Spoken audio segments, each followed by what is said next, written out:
Bonjour à tous et bienvenue dans Bonjour chez vous où règne la joie et la bonne humeur. Aujourd'hui encore, j'ai envie de dire comme toujours, comme toujours. Alors j'espère que vous allez bien, en tout cas ici ça va plutôt bien. Alors on va parler d'avoir une vie de prière simple et épanouie. Oui, c'est accessible, c'est possible. Et je suis avec Frank et Aurélie. En fait, je serai avec vous toute la semaine, donc je vais arrêter de le préciser à chaque émission. Ouais, ça fait un peu bizarre. C'est comme si tu ne sais pas ce qui arrive. N'importe quoi. Tellement pas le rapport. Ça va, Frankie? Avoir une vie simple et épanouie de prière, c'est de prier 12 heures par jour, c'est tout. Wow. Voilà, la mission est terminée. Non, c'est pas si simple du tout. Non, c'est pas vrai. C'est pas vrai. Je dis juste que c'est pas vrai ce que j'ai dit. C'est pas vrai. Parce que ça met une pression. Ça va, Aurélie? Aurélie, elle est partie, Il y a un là. chant dans ma tête. Est-ce que c'est le chant? Non, Jamais regretter. non, ça c'était celui d'hier. Non, c'était celui d'avant l'émission. Je sais de quel tu parles. C'est un vieux cantique que vous ne connaissez pas, que je pourrais chanter, mais si je le chante... Oh, s'il te plaît. Vous l'aurez dans la tête. Aurélie ne veut pas que je le chante. Je ne vais pas le chanter. Oh, Mais l'air... Ça se dit, ça? Oui, oui, oui, l'air. Aïe, aïe, aïe, aïe, aïe, aïe. Aurélie est super bon public aujourd'hui, c'est trop drôle. Bon, Aurélie, bref, en tout cas, Frank nous chantait une petite chansonnette avant le début de cette émission. OK, on y va. On attaque sérieusement, là. Qui a beaucoup amusé Aurélie. Aurélie, qui d'ailleurs fera un conseil du coach. Tu vas nous dire comment prier avec l'aide du Saint-Esprit. Oui, on va voir ce que ça veut dire prier en étant conduit par le Saint-Esprit, ce que c'est, ce que ce n'est pas et comment faire. Merveilleux, un programme fantastique qu'on commence tout de suite avec notre pensée du jour.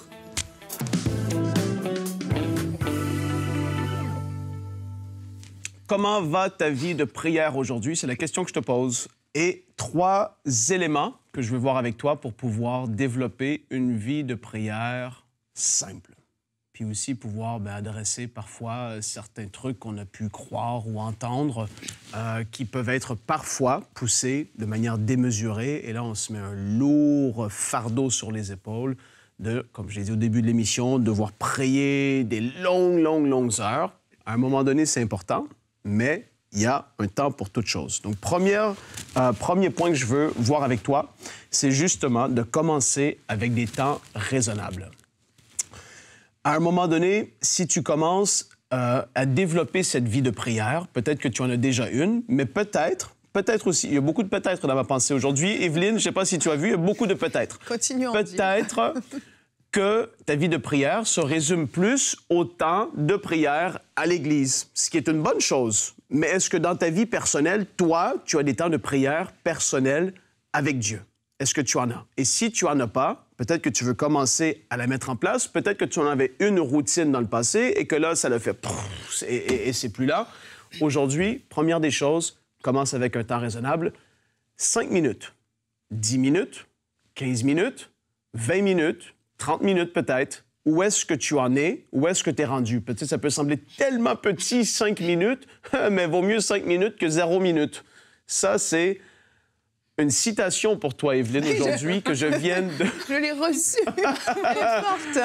Vaut mieux 5 que 0. Et là, il faut commencer avec ça. Parce que sinon, à un moment donné, tu vas te mettre un niveau tellement élevé, tu ne seras jamais capable de le garder et tu vas te décourager, tu vas arrêter parce que tu vas te dire « mais je ne suis pas capable ».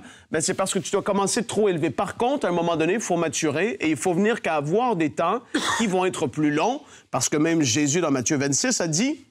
Il revint voir ses disciples. C'est ce moment où est-ce que c'était très intense, temps de prière avant la croix qui était devant lui. Et il les trouve endormis et dit à Pierre, « Vous n'avez pas donc pu rester éveillé une seule heure avec moi. » Donc, il s'attendait à un certain niveau, à un moment donné. La maturité spirituelle va faire qu'à un moment donné, tu es obligé d'augmenter et avoir des temps qui sont plus longs, mais commence déjà aujourd'hui plus simplement. Deuxième chose, développe une vie de prière en tout temps.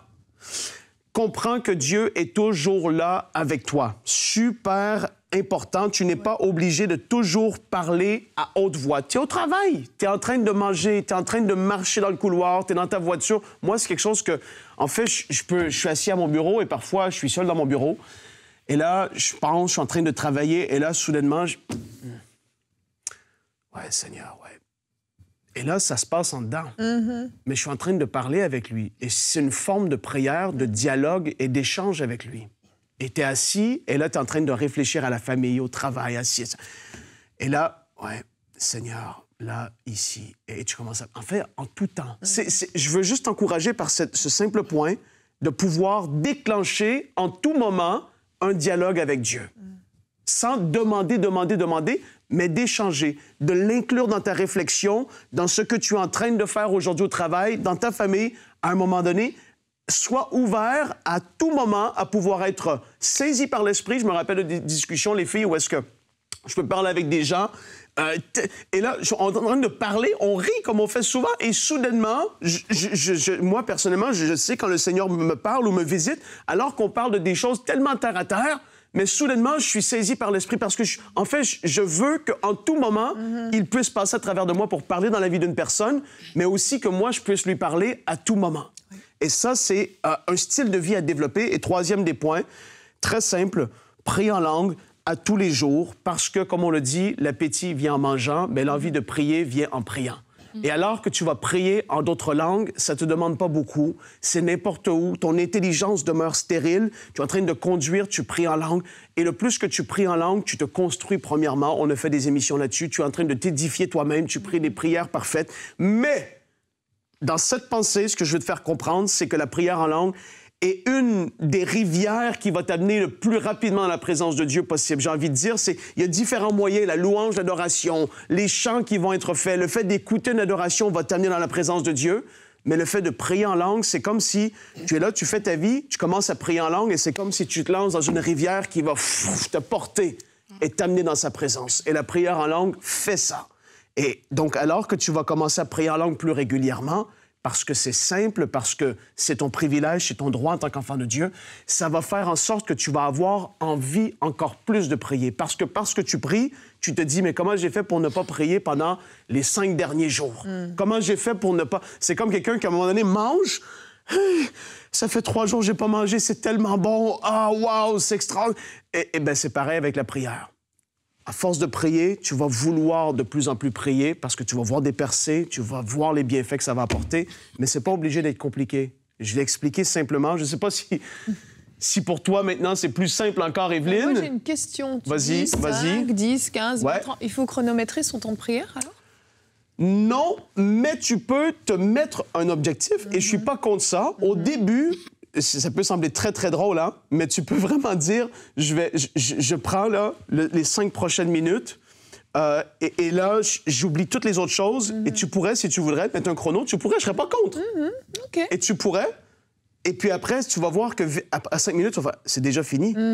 Ah, wow, non, mais je veux continuer parce que soudainement, tu es embarqué dans un flow, tu es rendu inspiré, tu vois, tu fais le truc. La durée de la prière. Donc, tu peux le mettre, mais tu vas pas toujours le mettre. Mais au début, tu peux te lancer à quelque part un défi dans le sens où je vais faire 10 minutes ou 20 minutes ou 30 et là, tu fais un countdown et là, tu vas prier, tu vas regarder. Ah oui, il reste 7 minutes et je continue.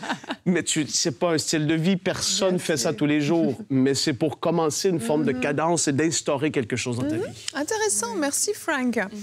Je pense que c'est ça, on a beaucoup compliqué les temps de prière. Moi, je me souviens au début de ma vie chrétienne, et je ne dis pas que c'est mauvais, mais on m'a montré un modèle de comment prier. C'est ça, un protocole. Et on m'a dit d'abord, tu viens et tu... adore Dieu pour qui il est. Ensuite, pour ce qu'il a fait. Ensuite, c'est ça, tu confesses tes péchés. Ensuite, tu le remercies. Ensuite, jusqu'à ce que tu puisses rentrer vraiment dans un cœur à cœur, en fait. Et comme je dis, c'est pas mauvais parce que ça, quand tu t'es nouveau, tu sais pas trop, donc ça te donne une ligne directrice. Mais à un moment donné, j'étais vraiment bloquée là-dedans. Et c'est comme si j'avais pas fait ça, je pouvais pas faire ça, pas faire ça.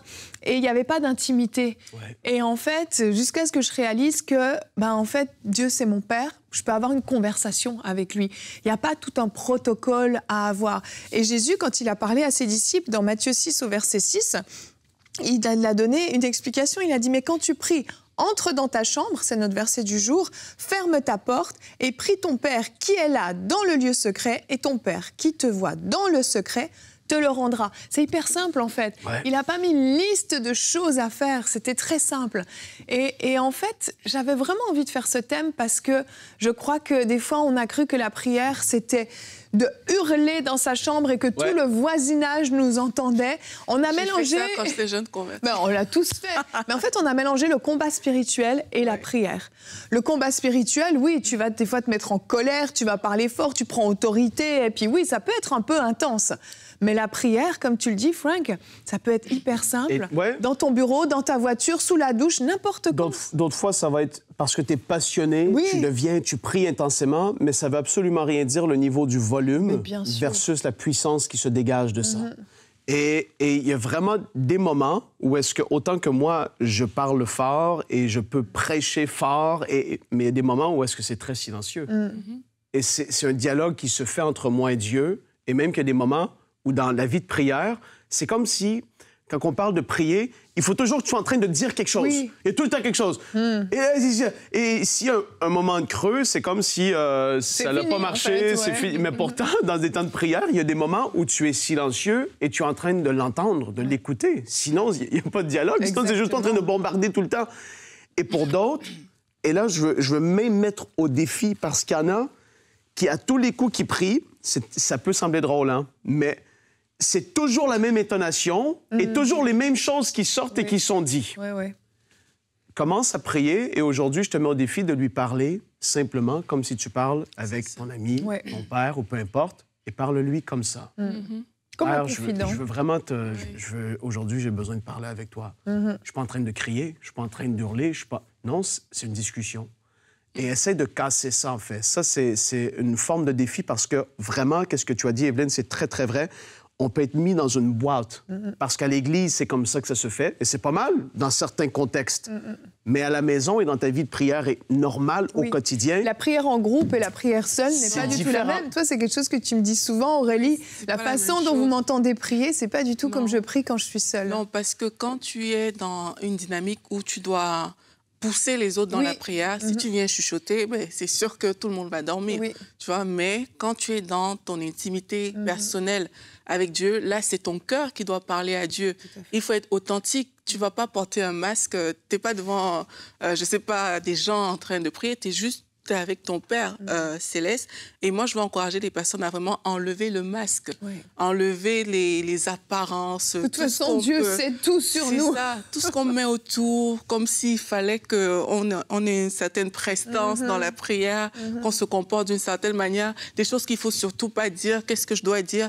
Je pense qu'il faut enlever tout ça et venir juste avec un cœur sincère. Le cœur sincère, pour moi, c'est l'ingrédient numéro 1 pour avoir une intimité avec Dieu. C'est que mon cœur est sincère. Je ne viens pas faire semblant d'être une personne que je ne suis pas. Seigneur, me voici, tu es mon Père. Et comme Frank dit, et puis on parle. Quand tu vas voir ton papa ou quelqu'un que tu connais, ben, tu viens pas... tu parles, en fait. Tu parles naturellement, tu parles normalement, et il te répond, etc. Et c'est comme ça qu'il y a un échange. Donc moi, j'encourage les gens à enlever les masques et vraiment venez avec ce cœur sincère. Mais si vous lidez un temps de prière, ben, mettez-y du zèle et voilà. Bien sûr, c'est pas pareil. Mais je crois que c'est vraiment important de comprendre que c'est ça. C'est vraiment un cœur à cœur avec votre Père Céleste. Et vous allez développer cette intimité et cette révélation du Père. Si vous avez ces cœurs à cœur et cette simplicité dans votre approche, oui, il est Dieu, le créateur du ciel, de la terre, il est tout-puissant, il est magnifique, mais il est aussi votre Père, votre Papa. Et il y a des fois où cette révélation doit venir s'installer un peu plus profondément pour que dans la prière, ce soit plus intime, ce soit, oui, plus simple, mais plus vrai surtout. Et je pense que c'est important. Et on va voir que... Oui. Avant que Aurélie parle, je voudrais juste faire l'air encore. Oh, c'est pas vrai, Frank. Tu me coupes dans ma merveilleuse transition pour ça. On va voir la nécessité de prier avec l'aide du Saint-Esprit et voir ce que ça signifie dans la rubrique Conseil du coach.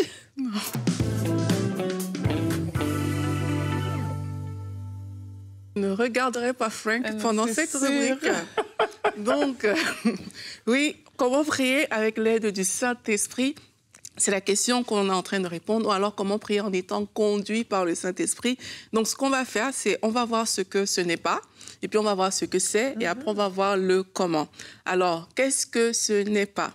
Prier avec l'aide du Saint-Esprit n'est pas prier par la chair. Vous savez, généralement, dans la Bible, on oppose l'esprit et la chair. Et si tu n'es pas en train de prier par l'esprit, eh bien, c'est fort probable que tu sois en train de prier au niveau de ta chair. Et la chair, c'est quoi? C'est tout ce qui repose sur la capacité de l'homme. Donc, prier par la chair, c'est quoi? C'est faire tous tes efforts par toi-même pour que ta prière aille de l'avant. Donc, c'est toi qui pousse. Tu veux absolument que les choses se passent. Parfois, il y a certaines personnes qui vont penser que parce que je pleure, parce que je manifeste des émotions, il y a quelque chose qui va se passer. Je ne dis pas qu'il ne faut pas le faire si tu as envie de pleurer, mais c'est pas de la manipulation, en fait. C'est pas parce que tu fais ça que ça veut dire que le Seigneur t'entend, que le Seigneur, il comprend. La Bible dit que Dieu rémunère celui qui s'approche de lui avec foi. Donc, il n'y a pas de manipulation possible. C'est qu'on vient dans la présence de Dieu avec foi. Et puis, alors qu'on regarde à la grandeur de Dieu, ben là, on prie. Donc, tout ce qui est fait de façon par la chair, tout ce qui est fait où tu mets tes efforts, tu penses que c'est à force de ta performance et de tes efforts que le Seigneur t'écoute, eh bien, ça, ce ne sont pas des prières qui sont conduites par l'Esprit. Également, prier avec l'aide du Saint-Esprit, ce n'est pas seulement prier en d'autres langues. La Bible nous dit dans Éphésiens 6 au verset 18, « Faites en tout temps par l'Esprit toutes sortes de prières et de supplications. » Donc, quand la Bible dit « toutes sortes », égale toutes sortes. Ça veut dire que par l'Esprit, on est capable de louer, d'adorer, de faire des pétitions, des supplications, toutes sortes de prières et de requêtes. Donc, il ne faut pas être rigide à ce niveau-là. Oui, poussé par l'Esprit, tu peux prier en langue. On dit même souvent prière en esprit, qu'on dit de prier en langue. Mais il faut réaliser aussi que dans la prière la plus simple que tu peux faire peut être une prière qui est conduite par le Saint-Esprit. Et c'est ça qu'on doit rechercher lorsqu'on est un enfant de Dieu. Prier également avec l'aide de l'Esprit ne se limite pas à une expérience spirituelle. Ça aussi, j'ai envie de le dire parce qu'il y a plusieurs personnes qui pensent que c'est seulement lorsqu'elles ont des frissons, lorsqu'elles pleurent, que ça veut dire qu'elles étaient conduites par le Saint-Esprit. Non, ce n'est pas le cas. Oui, tu peux avoir ça, c'est pas interdit, mais il faut pas seulement chercher que ça. Parce qu'une fois de plus, même dans les simples mots, ben, le Saint-Esprit peut te diriger et peut prendre le contrôle. Alors ça, c'est ce que ce n'est pas. Maintenant, on va voir qu'est-ce que c'est que de prier en étant conduit par l'Esprit. De façon simple, si on oppose encore prière par la chair versus prière par l'Esprit, une prière conduite par le Saint-Esprit, ben, c'est une prière dans laquelle le Saint-Esprit a toute la place pour s'exprimer, pour conduire, pour nous aider. Ce n'est pas notre capacité humaine qui le fait, ce n'est pas nos efforts personnels, c'est que tu sens toi-même que le Saint-Esprit a pris le contrôle et qu'il est en train de te porter dans la prière. Dans Romains 8 au verset 26, la Bible nous dit de même aussi, l'Esprit nous aide dans notre faiblesse, car nous ne savons pas ce qu'il convient de demander dans nos prières. Ça veut dire qu'on reconnaît qu'on est faible en fait et qu'on a besoin du Saint-Esprit et que le Saint-Esprit, il est là pour nous porter. Et généralement, vous allez voir que tu es conduit par l'Esprit quand tu pries. Parfois, tu dis des choses que tu t'attendais même pas. Tu es étonné de dire ces choses-là. Tu vas peut-être commencer avec tes propres mots. Tu vas commencer avec ton cadre, ton environnement, peut-être de la louange, de la prière en langue. Mais après, tu vas voir que c'est comme s'il y a un chemin que tu es en train de suivre. Il y a une direction et c'est le Saint-Esprit qui est en train de te conduire. Ce qui se passe, c'est que l'Esprit de Dieu vient donner vie, en fait, à ta prière. Vient mettre la vie sur ce que tu es en train de faire. Et c'est vrai que parfois, on a de la difficulté à prier. Parfois, on ne sait pas toujours quoi dire, etc. Mais d'où l'importance de désirer prier par l'Esprit parce qu'il y a une vie, vraiment, une dynamique que le Saint-Esprit va impulser alors que tu choisis de prier par l'Esprit. Alors, comment cela se fera-t-il? Il y a quelqu'un qui me pose la question, comment le faire? Mais la première chose, c'est que je invite en fait le Saint-Esprit à prendre le contrôle. Reconnais ta faiblesse sans le Saint-Esprit. Comme on a lu tout à l'heure dans Romains 8 au verset 26, l'Esprit nous aide dans notre faiblesse. Donc reconnais que si le Saint-Esprit ne te conduit pas, eh bien cette prière sera vraiment morte. Reconnais-le et invite le Saint-Esprit. Et alors que tu viens prier aussi, ne viens pas juste avec tes logiques de prière, avec ton cadre. Tu sais que ça va se passer comme ça et on ne peut pas déroger. Reconnais que tu as besoin du Saint-Esprit pour prier. Reconnais et attends-toi aussi à ce que le Saint-Esprit prenne la place quand tu pries. Parfois, des gens viennent prier, mais ils ne s'attendent à rien. Tu viens juste, t'es là, tu pries, mais attends-toi que le Saint-Esprit prenne la place, te porte, te conduise. Ça, c'est la première chose. Et la deuxième chose que je t'encourage à faire, on en a un peu parlé tout à l'heure, c'est d'adorer le Seigneur, de prier en d'autres langues jusqu'à ce que tu sentes que Dieu est là, jusqu'à ce que tu aies cette conscience de Dieu. Ça veut dire quoi? Ça veut dire que vous êtes deux. Tu n'es pas tout seul lorsque tu viens prier. Le Saint-Esprit est aussi là. Parfois, on prie, on n'a pas la conscience de Dieu. Parfois, tout de suite, tu vas commencer, tu vas ressentir la présence de Dieu. Parfois, tu ne vas pas la ressentir, mais je t'encourage à développer la conscience de Dieu, mais aussi à prier jusqu'à ce que tu sentes que le Saint-Esprit a pris le contrôle. Je me rappelle, dans ma propre vie, il y a de cela plusieurs années, je voulais sentir la présence de Dieu et j'ai commencé à prier en langue. Au début, je vous assure, ça a pu faire 2 heures jusqu'à ce que je ressente la présence de Dieu, mais avec le temps, j'ai commencé à le sentir tout de suite.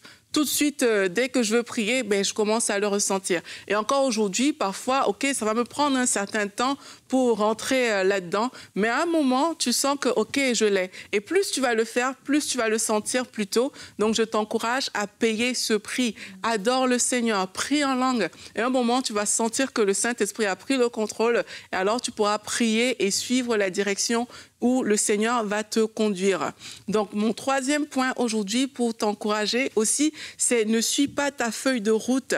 Si tu sens une direction dans ton cœur, suis cette direction-là. Vous savez, quelquefois, on vient, on prie juste avec ce qu'on a dans notre cœur, on prie juste avec nos besoins, et on ne laisse aucune place au Saint-Esprit. Mais quand tu veux prier en étant conduit par le Saint-Esprit, ne sois pas juste porté par le flot de tes problèmes. Il faut que ta foi germe. Il faut que tu te sentes disposant, en fait. Parfois, tu vas te réveiller, tu vas sentir qu'il y a une chanson dans ton cœur. Au lieu de mettre la chanson que tu as l'habitude de mettre, mets cette chanson-là. Certainement, le Saint-Esprit est déjà en train d'allumer quelque chose à l'intérieur de toi. Parfois, on veut prier et puis on sent une direction dans la prière. Suis cette direction-là et tu vas voir qu'alors que tu suis cette direction, le Saint-Esprit, il va ouvrir encore des chemins de prière que tu ne t'imaginais même pas. C'est pas toujours obligé d'être les mêmes chants. Parfois, tu vas juste ressentir que tu n'as même pas besoin d'un instrumental pour prier. Le Saint-Esprit, il est juste en train de prendre le contrôle. Laisse le Saint-Esprit te diriger, en fait. Les sujets peuvent être imprévus, mais suis cette direction de l'Esprit. Parfois même, ce sera des déclarations inattendues. Tu es peut-être quelqu'un de plus calme, tu ne t'attendais pas à prendre autorité ou à déclarer. Quelquefois, alors que le Saint-Esprit te conduit, ben, tu vas voir qu'il y a des choses que tu n'avais pas prévues qui vont venir dans ton temps de prière. Alors, suis ces choses-là. Parfois même, on en parlait tout à l'heure, tu vas juste ressentir que c'est le temps de se taire. En fait, j'ai pas besoin de parler. Peut-être le Saint-Esprit sera en train de faire des choses à l'intérieur de toi ou même de te parler à toi-même. Parfois, tu vas le sentir et sincèrement, moi, je trouve que c'est tellement extraordinaire de prier en étant conduit par le Saint-Esprit, parce qu'il y aura aussi des ressentis que tu auras à l'intérieur de toi quand tu es conduit par l'Esprit. Il y a une paix qui va t'environner. Parfois même, le Saint-Esprit va te communiquer des choses. Tu sauras que, OK, pour cette situation qui est devant moi, il faut que je fonce. Parfois, tu sauras que dans la situation qui est là, je dois battre en retrait. Le Seigneur s'en charge. Parfois, tu sauras que dans certaines situations, il faut juste fuir. Il ne faut pas aller combattre. À ce niveau-là, il faut se replier. Tout ça, c'est quand on prie en étant dirigé par le Saint-Esprit. Il met même des sentiments dans notre cœur, notre témoin intérieur. Il nous donne des directions. Mais si tu veux prier comme ça, eh bien, je t'encourage à suivre le chemin, la direction de l'Esprit et de ne pas être rigide et bloqué dans ce que toi, tu connais. Une autre chose aussi qui peut t'aider à être conduit par l'Esprit dans la prière, c'est qu'il faut que tu apprennes à organiser tes pensées dans la prière. Quand on veut être conduit par le Saint-Esprit, il faut qu'on apprenne à soumettre nos pensées. Parfois, tu vas prier et puis, oui, il y a la pensée du yaourt qui va arriver dans ta tête. Je parle d'expérience. Hein. Il y a des choses qui vont venir dans ta tête. Il va falloir que vraiment tu sortes de cette pensée-là et que tu te refocalises en fait sur le Seigneur, que tu te refocalises sur lui et que tu continues de prier. Donc, organise tes pensées et jusqu'à ce que tu sentes que ces pensées sont tout simplement parties et que toute la place, tout ton focus et ton attention sont portés sur le Seigneur. Et pour conclure, en général, ça va te conduire dans une grande paix. Quand tu pries par l'Esprit, tu vas voir qu'à l'intérieur de toi, il y aura de la paix. Il y a des paroles, il y a même des messages que le Seigneur va te communiquer. Tu vas voir que la paix est là. Si tu sens comme ça que tu manques de paix dans ton cœur, continue à pousser par l'Esprit, mais sache que ça va te donner la paix. Il y aura aussi beaucoup de joie dans ton cœur parce que tu vas réaliser en fait que c'est plus facile que ce qu'on pense. Parfois, on veut rendre les choses un peu complexes, compliquées. Prier par l'Esprit, c'est juste se disposer. Saint-Esprit, conduis-moi. Et comme on a dit, tu suis ce chemin, tu sors un peu de ta logique. Si le Seigneur met une adoration dans ton cœur, comment juste à élever Jésus, glorifier Jésus, laisse le Saint-Esprit prendre la place. Il va te porter, il va te conduire, il va te montrer quand déclarer, quand te taire, quand avancer, quand te replier. Tout ça, c'est la prière étant conduite par l'Esprit. Merci Aurélie, magnifique exposé sur la prière conduite par le Saint-Esprit. Vraiment extrêmement complet, merci beaucoup. Ne chante pas Frank, elle est traumatisée. En tout cas, on réalise en écoutant cette émission, je pense qu'en tout cas vous le réalisez, la prière est quelque chose finalement d'assez simple et d'assez accessible à tous. Et c'est pourquoi le Seigneur nous demande de pouvoir passer du temps dans la prière, de pouvoir chercher sa face, chercher ses conseils, chercher ses instructions et simplement venir pour l'adorer, venir pour l'aimer. Et on vous encourage vraiment à développer cette vie simple et épanouie de prière et c'est ce qu'on vous souhaite de tout cœur. Alors demain, on va voir comment devenir un chrétien fort et mature. Et je crois qu'on veut tous arriver à ça et c'est une progression. Et on aura 2 rubriques, une question, une réponse. Donc 2 questions, 2 réponses finalement. Wow. Avec Frank et Aurélie, comment développer l'humilité et comment développer la maîtrise de soi. Et oui, pour être fort et mature, ce sont 2 ingrédients assez indispensables. Va être accompagné de qui demain? De Frank et Aurélie, comme je l'ai mentionné. Allez, merci d'avoir été avec nous. Passez des bons temps dans la présence de Dieu et bonjour chez vous.